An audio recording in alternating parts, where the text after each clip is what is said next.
आज महाराष्ट्र शासनानं सर्व त्यांच्या विभागामध्ये निमशासकीय विभाग असतील, महामंडळ असतील, स्थानिक स्वराज्य संस्था असतील, या सगळ्यांमध्ये यापुढं नोकर भरती करायची नाही, थेट करायची नाही, तर ती एका एजन्सी मार्फत करायची असा शासकीय निर्णय घेतला. आणि तो शासकीय निर्णय घेऊन 9 कंपन्यांना असे अधिकार दिले की जी काही पुढे नोकर भरती करायची आहे ती या कंपन्यांच्या मार्फत करायची. या 9 कंपन्यांमध्ये अनेक जण कोण लाभार्थी आहेत, कोणाच्या कंपन्या आहेत हा एक वेगळा राजकीय विषय होईल, पण तेही आपल्याला कळून चुकेल आज ना उद्या कोणत्या कंपन्या आहेत त्या. आता प्रश्न असा आहे की जेव्हा तुम्ही एका बाजूला देशाचे माननीय पंतप्रधान दरवर्षी 2 कोटी नोकऱ्या देऊ असं म्हणतात, दुसऱ्या बाजूला राज्य शासनामध्ये नोकर भरती थांबलेली आहे. 2 लाख शासकीय नोकऱ्यांची वॅकेन्सीज आज आहेत, रिकाम्या जागा आहेत 2 लाख. या 2 लाखा लोक बेरोजगार तरुणींना संधी दिली तर आत्ता आपल्या राज्यामध्ये केंद्र शासनाप्रमाणे 7वा वेतन आयोग लागू आहे आणि 7व्या वेतन आयोगाच्या प्रमाणे त्यांना पगार मिळाला असता. आता यांनी काय केलं तर कंत्राटदारांना अधिकार दिले. ते अधिकार देताना त्यांनी एक त्या GR मध्ये नमूद केलं की कुशल विभागाला काय पगार दिला जाईल, आणखीन खास विशेष कुशल असेल तर काय दिलं जाईल. तर वेतनाचे आकडे दिलेले ते अशा पद्धतीचे आहेत की जर कुशल मनुष्यबळासाठी 25 ते 60 हजार वेतन, आणखीन अतिकुशल असेल तर 40,000 ते 1,20,000 पर्यंत आम्ही वेतन त्याला देऊ. पण हे देताना पुन्हा जे कंत्राटदार आहेत त्यांना 15% कमिशन दिलं जाणार आहे. ते 15% कमिशन यांच्याचकडनं काढून घेणार. अधिक 1% वेगळा टॅक्स म्हणून घेतला जाईल. 1% असा, 1% मिसेलिनियस आणि 1% सेस म्हणून 17% त्या दिलेल्या वेतनात. म्हणजे समजा 25,000 वेतन देणार असतील किंवा 30,000 देणार असतील तर 17% कपात तिथंच होणार आहे. अधिक 13% कपात जी नियमानुसार आहे, जी EPF प्रायव्हेट पडण्यासाठी कपात करावी लागते, ती सगळी गेली तर त्या कर्मचाऱ्याच्या हातामध्ये फक्त 60% पगार येईल. म्हणजे ज्याला 30,000 पगार सांगितला असेल तर त्याला 60% म्हणजे 18,000च्या घरात पगार येणार. लक्षात घ्या, एवढी त्याच्या पगारातली कपात होणार आहे. आता एवढी कपात झाल्यानंतर ती कपात करताना पुढे आणखीन GR मध्ये आणखीन धक्का दिलाय. तो धक्का असा आहे की हे कंत्राटी कामगार जे आता केलेले घेतले जातील ते पुढील 5 वर्षासाठी याच वेतनावर काम करतील. त्यांना वेतन वृद्धी, त्यांना बोनस, मेडिकल किंवा आणखी महागाई भत्ता या गोष्टी काही नाही, फिक्स असं करणार. आणि अशाच पद्धतीनं वेतन त्यांना दिलं जाईल 5 वर्षासाठी. आपण विचार करा, ह्याला सगळ्याला कारणीभूत पहिल्यांदा केंद्र सरकार आहे. केंद्र सरकारनं कामगारांचे कायदे बदल केले. सुदैवानं महाराष्ट्रामध्ये त्यावेळेला आदरणीय उद्धवजी ठाकरे साहेब मुख्यमंत्री होते आणि त्यांनी केंद्राचे कायदे, कामगार कायदे राज्यात लागू करू दिले नाहीत. हे आल्याबरोबर ते कायदे लागू झाले. त्या कायद्यातल्या काही गोम आहेत त्या मुद्दामून सांगतो. सर्वसामान्य जनतेला सुद्धा आता कळलं पाहिजे की हे सरकार आपल्या मुळावर कसं आलेलं आहे. त्यातला पहिला असं आहे की परमनंट नोकरी जवळजवळ नाहीच. मग काय असेल तर फिक्स टर्म एम्प्लॉई, जसा आता हा 5 वर्षाचा. आता तो फिक्स टर्म ठेवल्यानंतर त्याला आज आम्ही कंत्राटी पद्धतीने सांगितलं तुला मी महिन्याला 25,000 रुपये पगार देईन, तुझं आणि माझं कंत्राट झालं आणि त्यानुसार मी 2 वर्ष तुला पगार देत आलो. 2 वर्षानंतर तो म्हणाला माझं फिक्स टर्मचा आता पुन्हा एकदा करार पुढे वाढवा.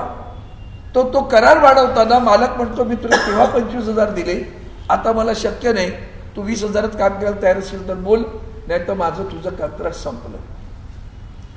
म्हणजे सर्वसामान्य तरुणांच्या अशा आकांक्षांवर पाणी फेरणारे निर्णय या सरकारनं घेतले, केंद्र सरकारनं फिक्स टर्ममध्ये.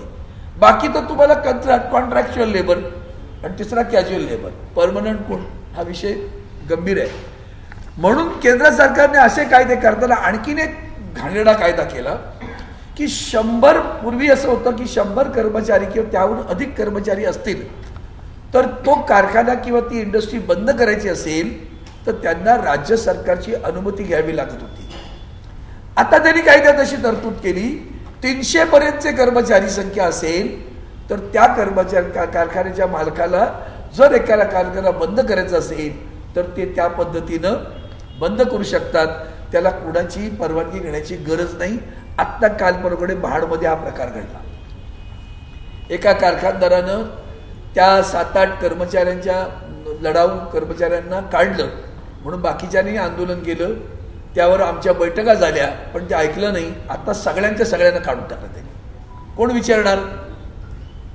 म्हणजे एका बाजूला शेतकऱ्याची विल्हेवाट लागते, वातावरणातील बदलाचे दुष्परिणाम भोगतोय, शेतकरी आत्महत्या करतोय, बेरोजगार सगळ्या सर्टिफिकेट्स घेऊन, भेंडोळी घेऊन वणवण नोकरीसाठी फिरतोय.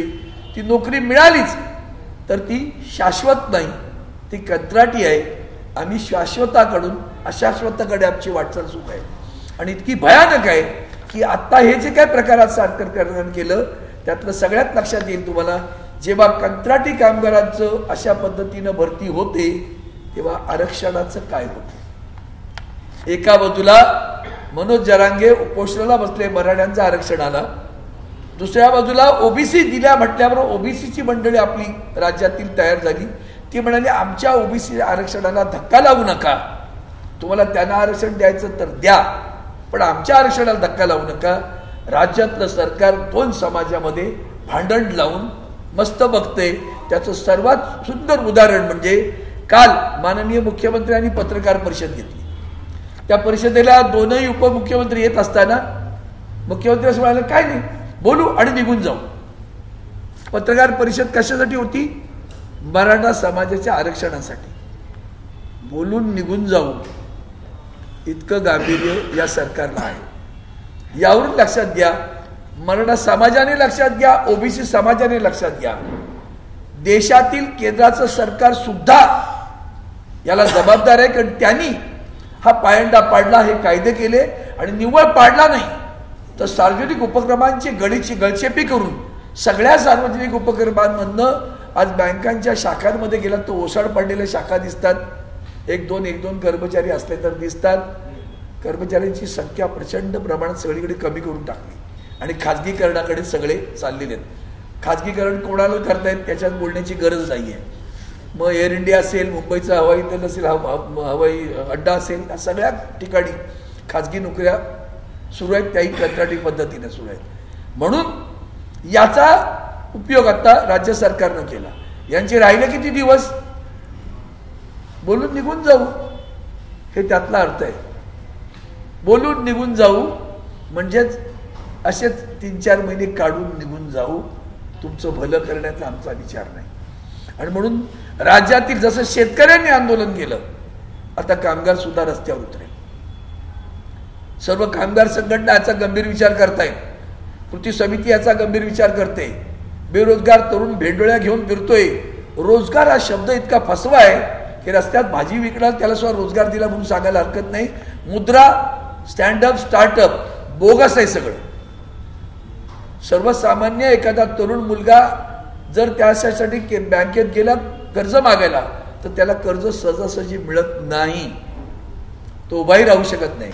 फक्त तिकडं घोषणा करायच्या आणि त्या घोषणाबाजीमध्ये हे जे जुमलेवाले सरकार वरती आणि जुमलेचं बाप, आमच्या उद्धवजींच्या भाषेतले शब्द मी वापरू इच्छित नाही, पण जे काय घडतंय ते कामगारांच्या मुळावर येणार आहे. आणि मग यांचा आवाज कोणी विचारायचा?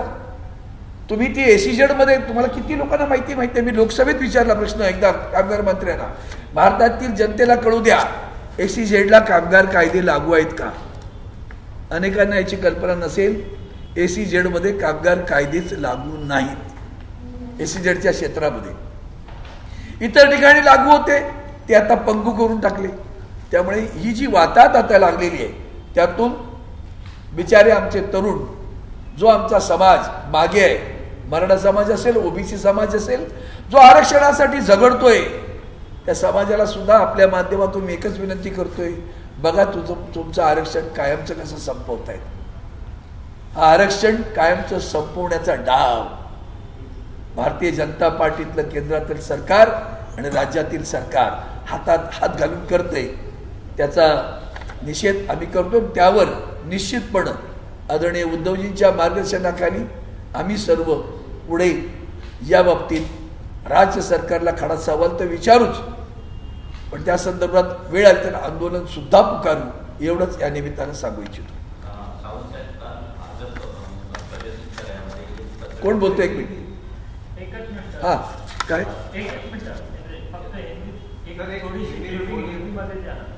कसली हिंदी मध्ये? आप जानते हो कि आज महाराष्ट्र की सरकार ने एक जीआर प्रस्तावित किया.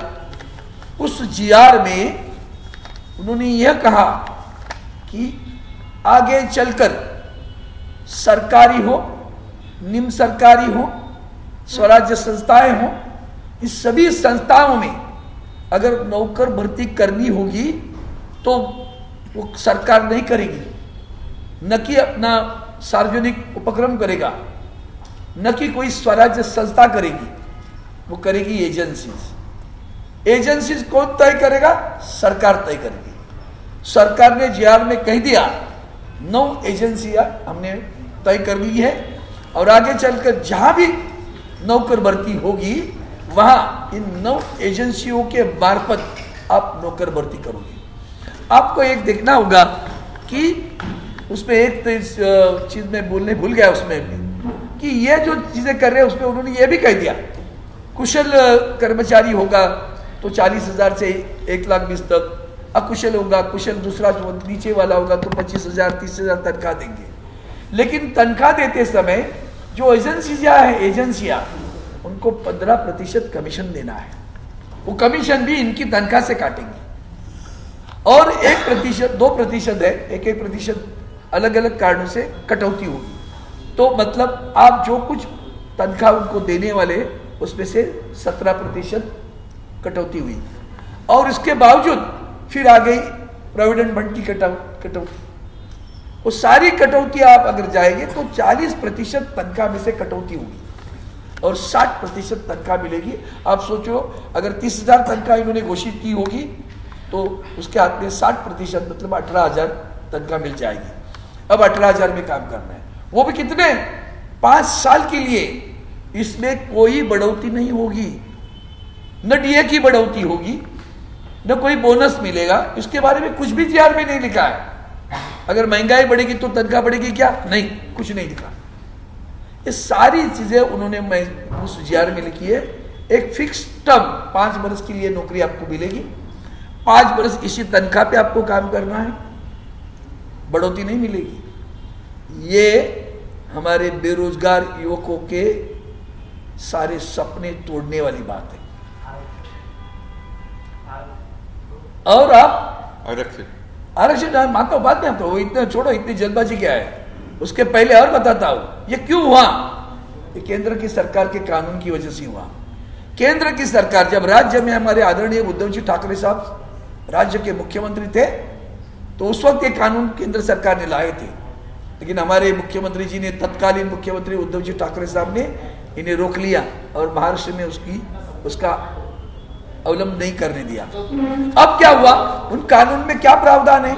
उस कानून में प्रावधान है अगर पहले क्या था कि 100 कर्मचारी अगर हो तो 100 से ज्यादा हो तो अगर कारखाना बंद कर दे तो सरकार की अनुमति लेनी पड़ती थी. अब तो इन्होंने कर दिया 300 तक होगा तो भी बंद कर सकते, कोई जरूरत नहीं. फिक्स टर्म एम्प्लॉय जो अभी जैसे 5 वर्ष है, कहाँ 5 वर्ष में कुछ भी बढ़ोतरी नहीं. अब 5 वर्ष के बाद में आप पूछ लो अगर वही जाएगा आदमी तो कानून में प्रावधान क्या है? मालिक के सामने जाएगा कि साहब मेरा कॉन्ट्रैक्ट वापस रिन्यू करिए.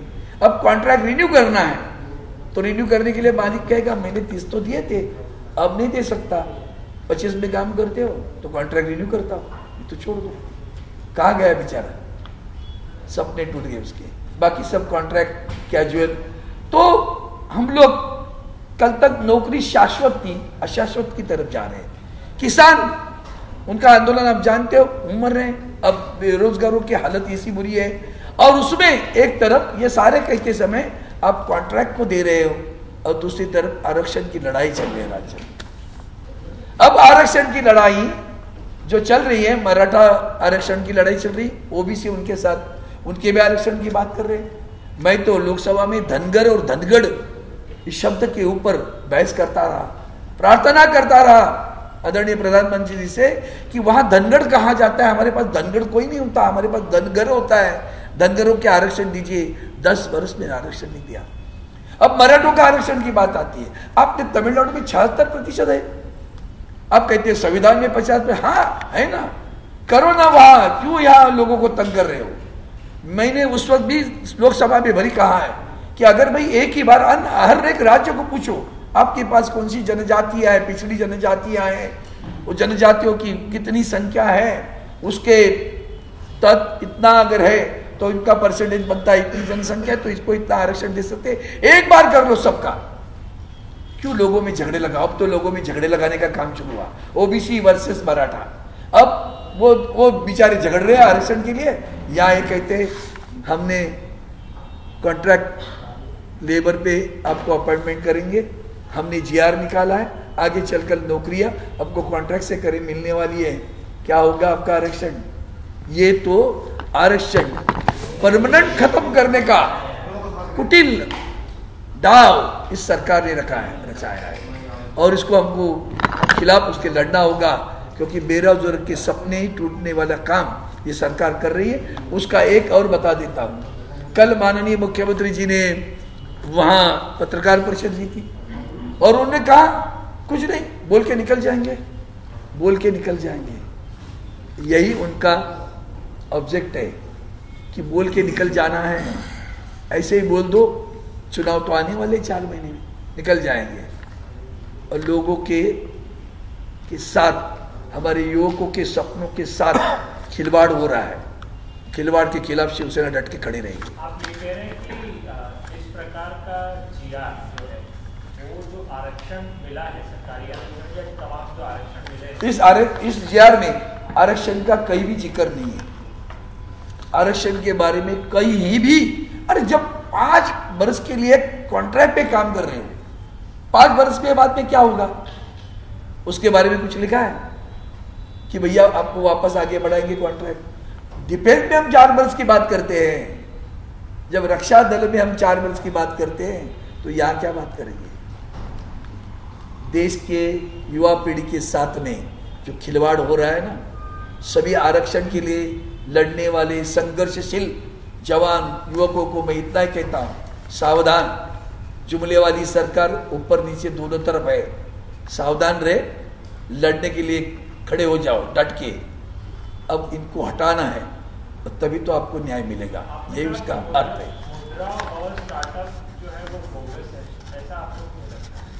मराठी में आपने कहा मुद्रा और स्टार्टअप बोगस है ना, सही में। आप चलिए मेरे साथ, चलो अभी नीचे बैंक में जाते हैं, आप कहो कि मैं युवा हूं, मुझे एक लोन चाहिए, वो देखना कितना दिन लेता है, कितने महीने लेता।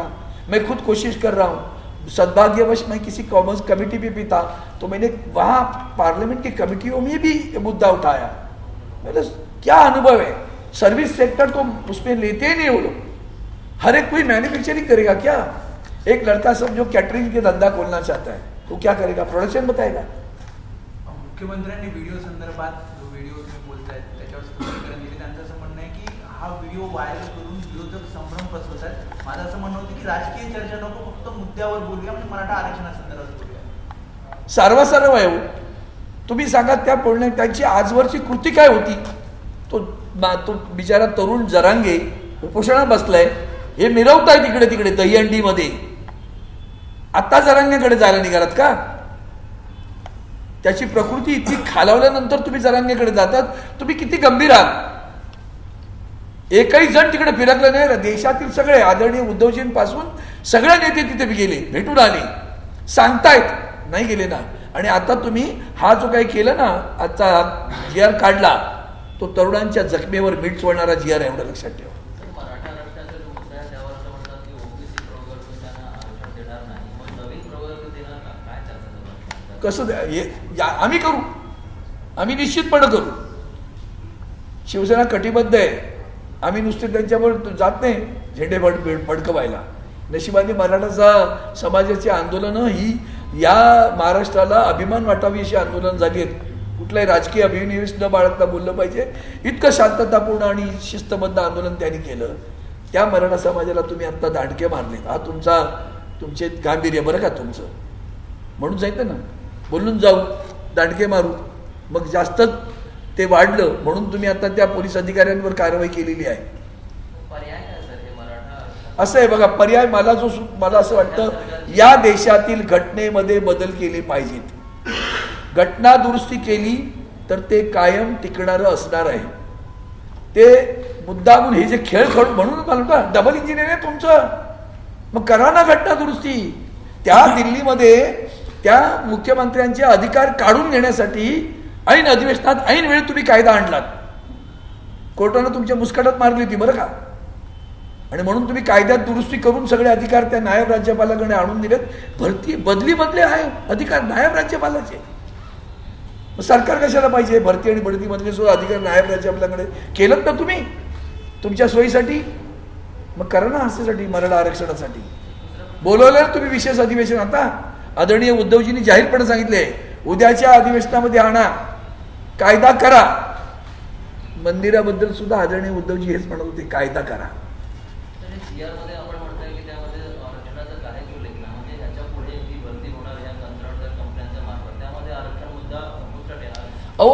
हा जो विषय आहे की नाही एजन्सी, तुम्ही लक्षात घ्या आजही सगळीकडे कॉन्ट्रॅक्ट लेबर्स आहेत बघा तुम्ही. त्यामुळे त्यांनी कुणाला भरावं त्याच्यावर निर्बंधच नाही ना. तुमची एक कंपनी आहे, मी सांगितलं माझ्या कंपनीत 100 माणसं तुम्ही पाठवा. यू आर इव्हन सप्लायर माणूस, तुम्ही माणसं सप्लाय करणे तुमची कंपनी आहे. मी काय विचारतो का तुम्ही यात आरक्षण किती घेतले, ओबीसी किती आहेत, SC किती आहेत, ST किती आहेत, ओपन किती आहेत, काय नाही ना. मला 100 माणसं मिळाली पाहिजेत, बस झालं. आरक्षण कायम बंद करण्याचा कुठेही डाव आहे लक्षात ठेवा. विरोधी पक्षनेते विजय वडेट्टीवार म्हणाले होते की ज्या 9 कंपन्या आहेत त्या भाजपशी संबंधित आहेत आणि त्यामुळे यातून जो पैसा आहे तो येणाऱ्या निवडणुकांमध्ये वापरतील. तुमच्यापर्यंत काय माहिती कोणत्या कंपन्या आहेत? पुन्हा मला असं वाटतं की राजकीय अभिनिवेश घेण्यापेक्षा हा काय मुद्दा काल आला का हो मराठा समाजाचा? मला वाटतं माननीय उपमुख्यमंत्री तत्कालीन मुख्यमंत्री त्यांची जरा सगळे व्हिडिओ दाखवा ना हो तुम्ही. ओबीसीचं आरक्षण नाही दिलं तर मी राजकारणातून निवृत्त होईल बोललेत की नाही बोललेत? मग दाखवा जरा. विसरशील खास मला दाखवून द्या ना त्याला की तुम्ही हे बोलला होतात. तुम्ही मराठा आरक्षणाबद्दल पण बोलला होतात. आमच्या सरकारवर टीका करताना तुम्ही उद्धवजींच्या सरकार टीका यांना जमत नाहीये, मग आमची सत्ता येऊ द्या, आम्ही करून दाखवू. करा ना. म्हणून मी कायमस्वरूपी सांगितलंय घटनेमध्ये दुरुस्ती करा, टक्केवारी वाढवा. जर तुम्ही तामिळनाडू 76% आहे ते बंद कमी करू शकत नाही तर मग इथं सुद्धा वाढवा. राज्यांना विचारा, सगळ्या राज्यांमध्ये आता धनगडवरनं शब्द लक्षात आलं की नाही? एका अक्षरावरनं, शब्दही नाही, एका अक्षरावरनं आरक्षण मिळत नाहीये. मग त्या राज्याच्या प्रमुखांची कमिटी बसवा, सांगा त्यांना तुमच्या कुठल्या जमातींना आरक्षण द्यायचं करा. इकॉनॉमिकली सोशल बॅकवर्ड क्लास म्हणून मराठा समाजाकडे पाहिलं तुम्ही. खेळताय त्यांच्याबरोबर, तुम्ही खेळताय बरं 10 वर्ष. आणि म्हणून मला असं वाटतं याचा निषेध करावा तितका थोडा. हा GR भाजपच्या काही पोटभरू लोकांसाठी काढला काय असंही मला शंका वाटते.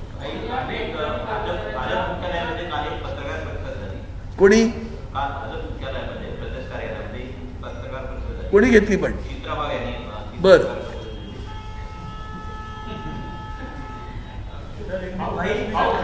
पुढचं बोलण्याची गरज आहे का? हा पेलवान बसले होते बरोबर. सोयीस्कर भूमिका घेणाऱ्या लोकांबद्दल न बोललेलं बरं. सोयी आणि मला वाटतं मी गंभीर विषय मांडलाय त्यामुळे त्याच्यातनं बाजूला जो जाणं बरोबर. आता माझ्याकडे माहिती नाहीये, फक्त 9 कंपन्या GR आहेत.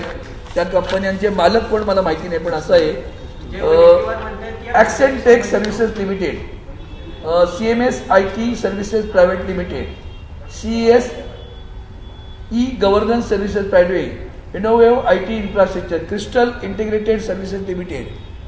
हे नाव माहिती आहे सगळ्यांना. It's a very crystal clear. So therefore others are also you can make out. म्हणजे त्या बाकीचे जे तुम्ही ओळखू शकता. S2 इन्फोटेक इंटरनॅशनल, नंतर Sainik Intelligence Security Private Limited, Singh Intelligence Security Services Limited, Urmila International Services Limited, अशा 9 कंपन्यांना ही कंत्राट दिली आहे. कुशल, अर्धकुशल, अकुशल अशी दिलेली आहे.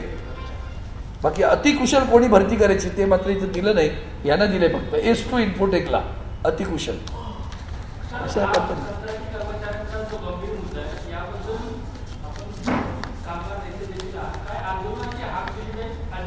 मला वाटतं आम्ही भारतीय कामगार सेना आदरणीय उद्धवजी बाळासाहेब ठाकरे यांच्या नेतृत्वाखाली संघटना काम करते, त्यांच्या मार्गदर्शनाचं काम करतो. सुदैवानं त्यांच्या मार्गदर्शनानुसारच मधल्या काळामध्ये सर्व संघटनांची कृती समिती तयार केली आम्ही, आणि त्या कृती समितीच्या संदर्भात आम्ही चर्चा करू आणि या संदर्भातलं आंदोलन नक्कीच छेडू, म्हणजे छेडूच, मुळावर आले आता.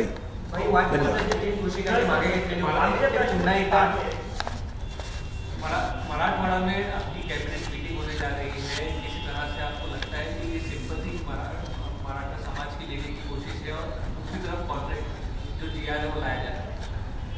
बस आपने सवाल में ही जवाब दे दिया, और क्या जवाब दे दूं, वही तो है ना, और क्या कर रहे हैं. ये जो तरीके वो लोग जो अपनाते हैं ना, बस जैसे मैंने वो शब्द बहुत महत्वपूर्ण है, बोलून जाऊ, टेम्पररी कुछ भी करना है, टेम्पर रिलीफ देना है, भाग जाना, बाद में देखेंगे. समस्या का पूरा तरह निराकरण करना ये उनका कोई उद्दिष्ट कभी रहा नहीं है. वादग्रस्त 3 कृषी कायदे होते ते पुन्हा एकदा केंद्र सरकार आणणार आहे, त्यामध्ये बदल करून अशा पद्धतीची माहिती समितीचे सदस्य असलेले पाशा पटेल यांनी दिले. 1 महिन्यात आम्ही हा अहवाल सादर करणार आहोत असं ते म्हणाले. मला एक कळत नाही की ह्या सगळ्या बघा पुन्हा आला 1 महिन्यात सादर करणार आहेत अहवाल, म्हणजे वेळ काढूपणा आहे की नाही सगळ्या गोष्टीचा. कुठलीही गोष्ट त्यांनी आतापर्यंत दिलेल्या वेळेत पूर्ण केली असं एक गोष्ट तुम्ही सांगा की या सरकारनं किंवा तत्कालीन माननीय देवेंद्र फडणवीसांनी काही सांगितलं त्याची पुन्हा आता ते व्हिडिओ सांगायला गरज नाही आहे. त्यांना म्हणून तुम्ही या सत्रात काय केलं असं एकदा तरी सांगा, म्हणजे कळेल आम्हाला. एनिवे